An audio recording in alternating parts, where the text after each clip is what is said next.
सिंधुदुर्ग जिल्ह्यातील देवगड तालुक्यात समुद्र किनाऱ्यावर वसलेलं कुणकेश्वर मंदिर हे 1000 वर्षांपूर्वीचं अत्यंत प्राचीन असं जागृत शिवस्थान आहे. या मंदिराला दक्षिण कोकणची काशी असं सुद्धा म्हटलं जातं.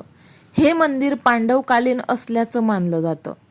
निसर्ग सौंदर्याने नटलेल्या या ठिकाणी महाशिवरात्रीला मोठी यात्रा भरते आणि योगायोगाने आज महाशिवरात्रीच्या दिवशीच मी हा व्हिडिओ अपलोड करत आहे. 1000 वर्षांपूर्वीचं हे मंदिर चालुक्य राजाच्या काळात बांधलं गेलं असून या मंदिराचा जीर्णोद्धार मात्र छत्रपती शिवाजी महाराजांनी स्वतः केलेला आहे. मंदिराच्या मुख्य गाभाऱ्यात प्राचीन शिवलिंग आहे, तर मंदिराच्या परिसरात इतर 21 शिवलिंग सुद्धा दर्शनासाठी आहेत. मंदिराचं कोरीव बांधकाम हे जांभ्या दगडात केलेलं असून दक्षिण भारतीय वास्तुकलेचा हा एक उत्तम नमुना आहे.